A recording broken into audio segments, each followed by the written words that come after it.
In 1903, the Wright brothers invented the airplane. It was hard to imagine then that today there would be over 500,000 people traveling in the air at any point in time. In 2008, Satoshi Nakamoto invented Bitcoin and the blockchain. For the first time in history, his invention made it possible to send money around the globe without banks, governments, or any other intermediaries. Satoshi is a mystery character, and just like the Wright brothers, he solved an unsolvable problem. Whenever this happens, it inspires incredible innovation. The concept of the blockchain isn't very intuitive, but still many people believe it's a game changer. Despite its mysterious beginnings, the blockchain may be the airplane of our time.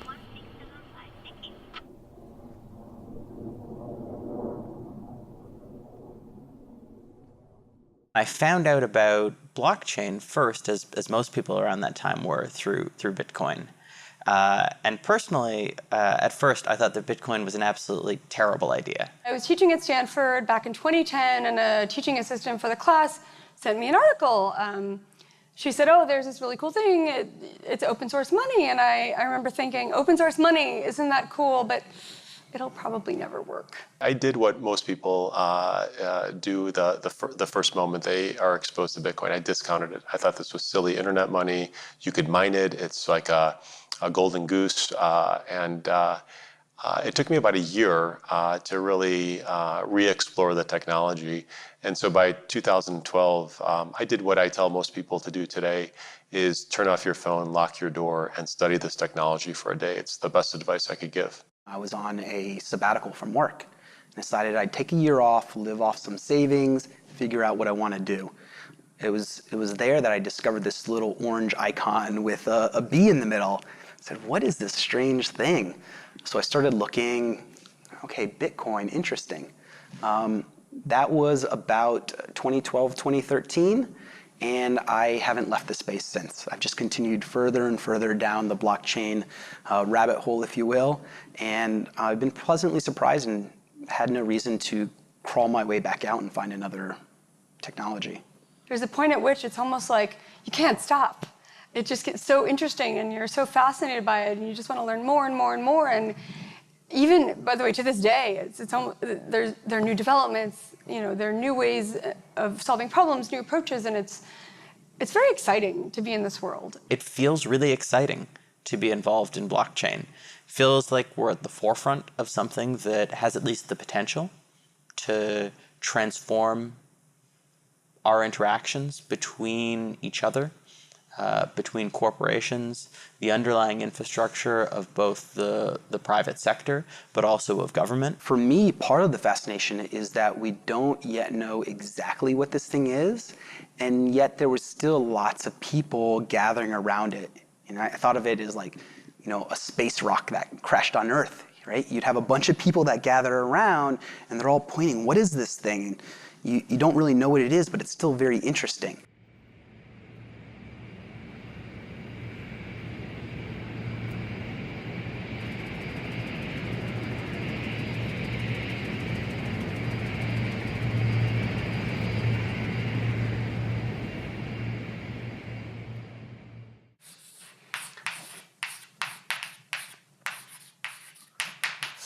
So for me personally, the blockchain has two main technical ingredients.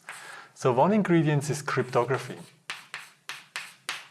And when I say cryptography, I really mean asymmetric cryptography. And the other ingredient is so-called distributed systems. But these are the two main things. If you understand these two things, then basically you understand all the technical details of blockchain or Bitcoin, for that matter. You have the ability to create records that are indelible.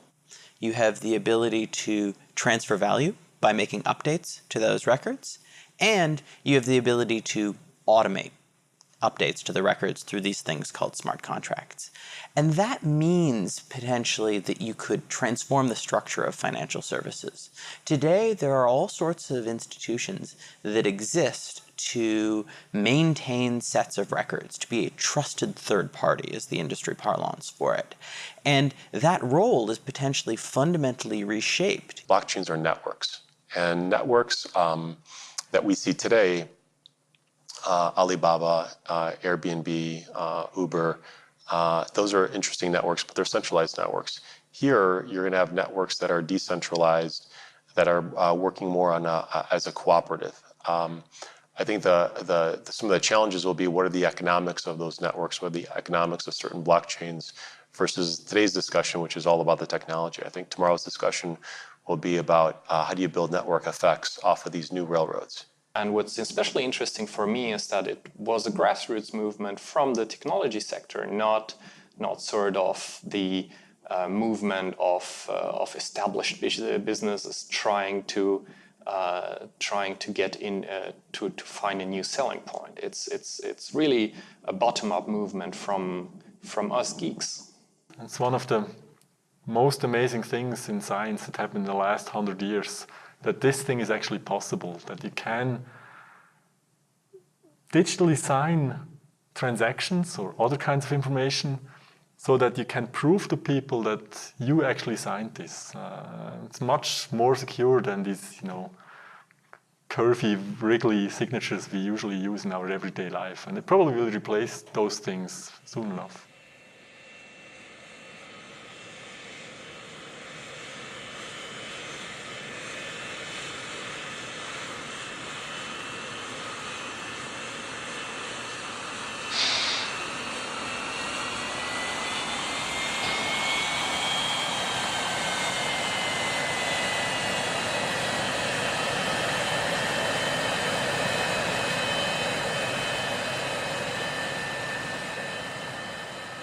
We spent 2 years trying to understand this space and what it really meant, and we found out that it meant a lot more than just another digital currency.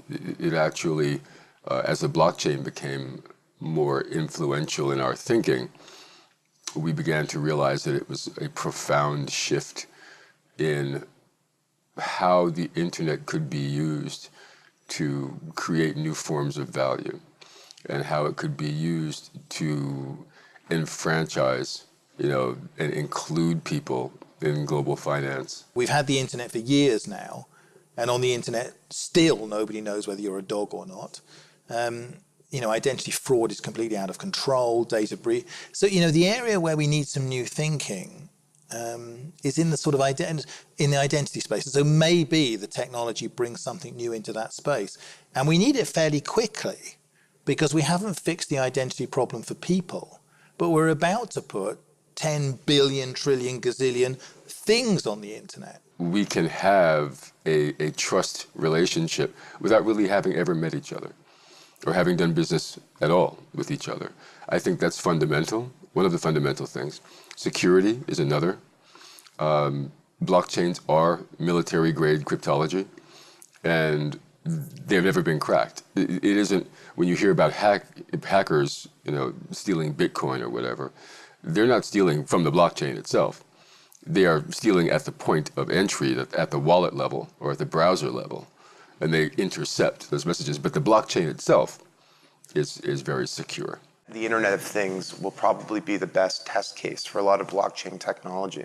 Because if we're going to have millions or billions or trillions of internet-enabled devices doing everything from driving us around to managing our affairs to monitoring our health, they're going to need a way to move and store and manage value and data that has value in a way that's secure and private. And right now we don't have that. And I'm concerned about the ubiquity of data and how it flows in and through internet-connected devices.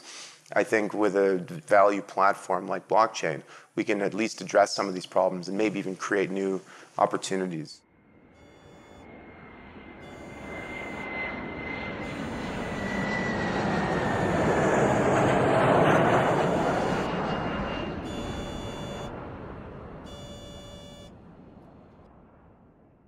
cannot sit in our office and study and whatever. Of course, we do that as well, but we need to go out. We need to participate in this whole blockchain community. And honestly, what is very new to me, especially the younger person in my team, how enthusiastic they are about that. So if there is a hackathon, for example, organized, whatever, they never come to me and say, Jan, can I go there? Can I get some money for that? They just go. They're just so interested. They just go and participate and share what they learned, and we have further discussion. And I believe this is really a new way also for us how we deal with this kind of new technology. We are really in the middle of it. Nobody tells us what to do. It's really we together shaping, let's say, what the ambition, what we stand for in the end for blockchain. We need to be much more technological. We need to have an awareness of how something is programmed in order also to check if the programming is correctly or not. So these might be a kind of capabilities that at the moment we have, but not in the way that it's needed for the future. So I think in the future you always need to have a kind of IT or technological link to the things in order to understand them. Otherwise you always need your IT guy sitting next to you, helping you in the understanding of the problem. This is not something that's going to impact one or two industries. It's going to affect every industry in the same way that the internal combustion engine affected almost every industry, the same way the internet affected almost every industry, the way the steam engine created new industries. So this is one of those big generational technology shifts that will require a concerted and focused response. Otherwise, you'll miss the boat. And I think we are all also in the financial service industry trying to recognize that we don't have to be defensive of that, but we rather have to embrace not just this technology, but this enabler that it brings us to actually access a vastly underutilized or undiscovered market that we have to really do business with on an eye-to-eye level. We talk to all sorts of senior executives in financial services, and often we talk to them and they'd say, well, we've looked at Bitcoin, we've had smart people come in and explain to us how the blockchain works, but I still just really don't understand what it means for my business. And I think that makes sense in a way, because if you think about an iPhone, for example, what's really important when a new iPhone comes out? Is it that there's some new chipset, or they have some new way of compressing frequencies? I'm not an engineer. I don't know how any of that works. What matters to people is what they can do with the technology. Of course, success is in no way guaranteed. One day we may look back on this and say, oh, wasn't that great? But if you ask me, I think there's undoubtedly a huge amount of progress that has already been made, and there's something here. I find it hard to believe that I'm going to look back in 10 or 20 years and say, oh, none of this ended up happening, because we're really seeing a new way of transacting value on the internet.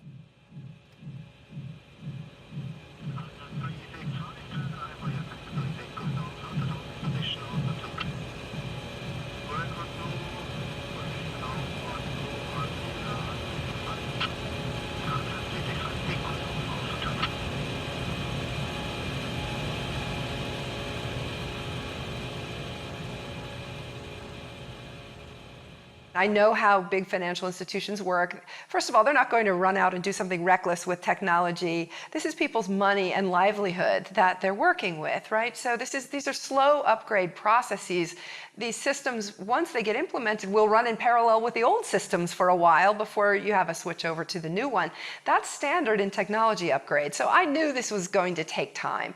But yes, sure, there are antagonists. There are players who are threatened by their business model. It's the AT&T, Verizon, Kodak analogy again. Their business model is threatened by this. And of course, they're going to do things to try to slow down and water down the transformational networks that are being developed. And so there's a game theory approach to how the technology is being rolled out in the markets, for sure. we made different roundtables here in Zug after the start of this Bitcoin experiment.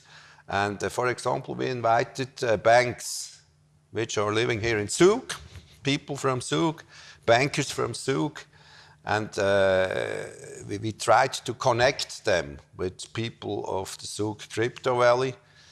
And okay, they have been talking together, but these bankers were not so very happy. Okay, they said there are different things with law, and it's not so easy for us. But it's also a question of attitude. I think it's the same thing as for our city, for our administration. The banks have to get ready. And I know that in a way they are defensive, but on the other hand, they have, in research, they have made teams which face these questions. And maybe they are waiting a little bit now, but they can't deny it, I'm sure. I think there's going to be a lot of disruption, a lot of revolution with respect to blockchain-based technologies. And what that's going to drive is not necessarily banks worrying about other banks being competitors. What banks worry about is the bank of one. You know, the next generation of a banking network that's resident on a phone, that's decentralized, that's distributed, and is based on a digital token, a digital asset that's not necessarily issued by a bank or a government or anybody else. So it creates all these different permutations and opportunities, not only for enterprises and governments, but also for society. We see a lot of examples of banks and consulting companies and other big four audit firms talking about how they can strip cost out of the business of, I don't know, trading in public markets or, whatever it might be. But if you take the example of public markets, how can you cut cost out of a market that doesn't exist in the future? What if the trading of securities happens peer-to-peer in the marketplace that doesn't have the traditional intermediaries of exchanges and brokers and agents and escrow agents and clearinghouses and all these other parties that we rely on? That's the cost you're cutting out, but what if the market can function without them? So the important thing for big leaders of big companies is not just to think about cost, but also to think strategically. What can this technology enable me to do that I wasn't able to do in the past? I think it's going to take a long time for it to weave its way into the system. It may take a normal tech upgrade cycle for it to fully weave its way into the system, but I've said publicly, I think within 20 years, that financial services will be just software. And the smart contracts technology in particular is going to automate a lot of the things that institutions and people handle today.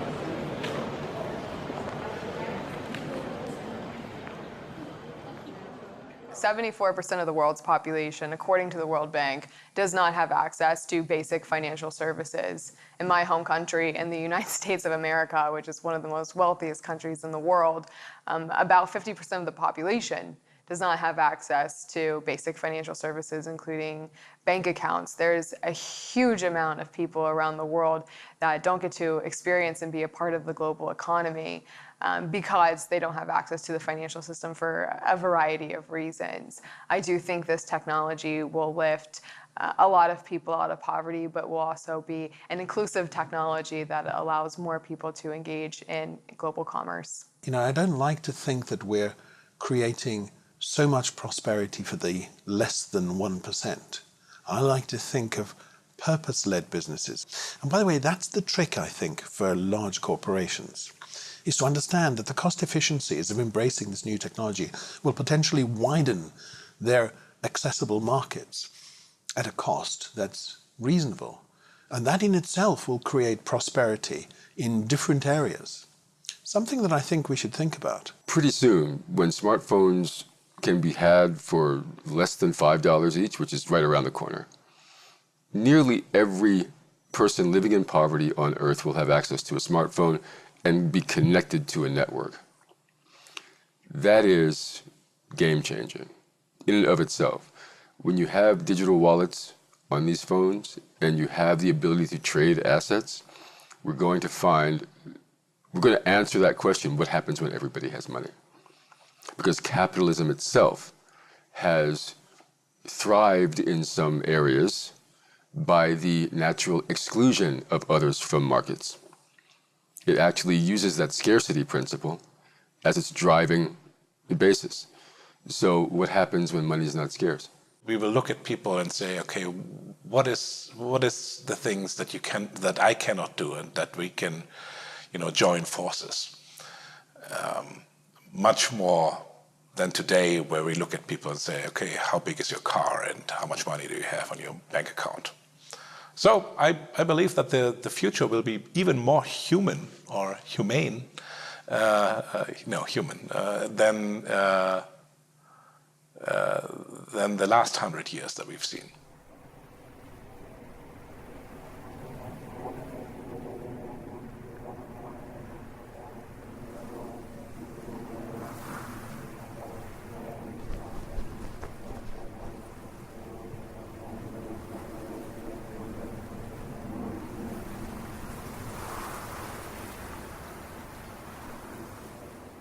So I don't think blockchain is a revolution. I think it has been done forever, like for 40 years, which is really forever in computer science in my domain. So both parts, both ingredients, the security and the distributed systems have been around since the 70s, basically, since the early 70s. And this is not a revolution. But the revolution, in some sense, or the evolution is that that jobs will change. That's something I believe in, that jobs will be, digitized in some sense. Computers will do a lot of the manual labor that we still see in this kind of service domains today. It's called the fourth technological revolution, and I think we are at the beginning of such a revolution just now, and that's why we don't close the eyes. And some people say, okay, there will be much trouble, people will lose their work and everything, jobless people, and I'm sure it will happen. But it's better we face it than we deny it. Offshore working or automation or robots, are they threatening our work? And it's a real life question when your own son, who's prepared to go to get an advanced education, asking you that question. And I concluded that yes, I do have a genuine answer, that it's not threatening. It is forcing us to think a little bit different, but if we do it smarter, we actually give also the next generation a great new opportunity to actually reinvent why they get up every morning and why they go to work, and make sure they really make best use of the degree they studied for and the things they really want to do in life. I want to make the world better, just better. Okay, and whatever my measure of better is, or yours, is what might be valued by society. But the other thing is this wonderful opportunity to create a little bit of prosperity, because what prosperity offers you is independence. We don't have to have people who are living in squalor and simply, fighting for a handful of rice every day. There's too much. There's too much in the world to live like that anymore. And I think that certain countries, I think even certain corporations are beginning to understand that.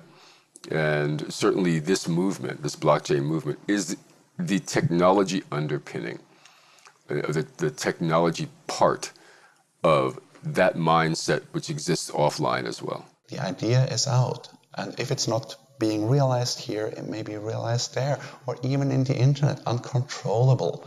So Bitcoin is here. Bitcoin is here to stay, and it will become bigger and bigger, as the blockchain, of course, as cryptocurrencies, as the possibilities which are connected to the blockchain and cryptocurrencies. That's out of the box, and the whole system does not need any government. It exists it works. It's like a computer network surrounding the world.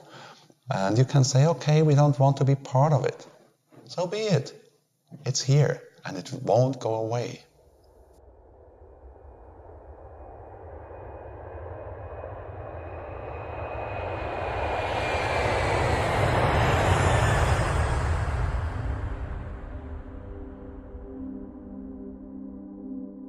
I feel like this is a generational opportunity for entrepreneurs and investors.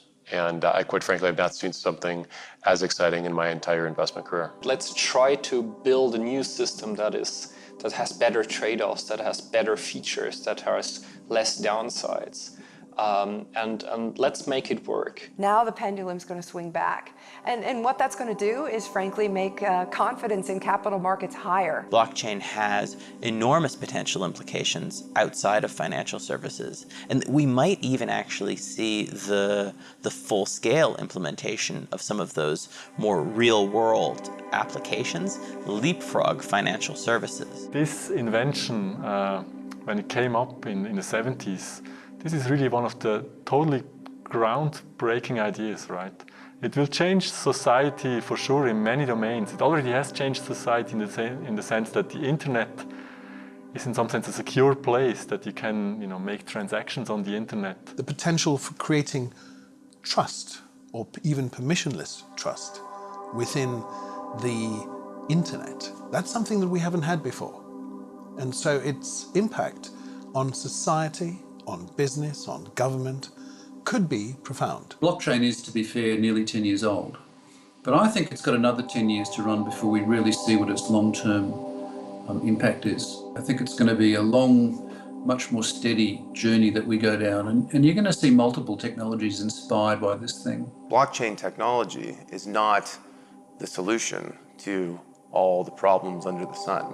And I think as it matures, we will begin to see its potential benefits, but also its limitations. You can deny it or you can face it. And we always said we have to face it because these things are coming up if we want or not. I've really seen very long-standing partners when they saw the whole opportunity really to change, to say, hey, I don't understand everything, but I understand there is something behind, so we need really to go forward. That's really great. People often say that necessity is the mother of invention, but I like to say that necessity is also the mother of adoption. Because if there's a real use case that people need a technology for, well, they'll start using it. I started with Commodore, we had Atari, we had Apple. At some point in time, Windows came, and everybody just started to use Windows without asking what is the code behind it? What is the code behind moving the mouse? We have a whole lot of possibilities. Everything will change. It's like, in my opinion, the possibilities are endless, and it reminds me a little bit of the situation as if we all of a sudden have two huge inventions or three inventions in one moment. We actually are living a very interesting window of opportunity, and I'm surely very, very excited to fully embrace that. And even one little step can be a great step for mankind. And I think that we are exiting the industrial age and that we are entering an age that we still have to name. Where that will take us, I think, is very hard to tell at this point, but my suspicion is it means a sort of resurgence of the notion of community. It absolutely feels like a whole new paradigm for changing the world. Yeah, we're at a crossroads. We're at a crossroads here. We have the wherewithal now to create technology that would actually help the entire human race. The question is, will we do it? But we can do it now. There's so much innovation that blockchain technology has spurred all throughout the world, and I have absolutely no doubt in my mind that this technology is going to affect everybody. I would say in 10, 20 years time frame, there won't be a human being whose life is not impacted by this technology.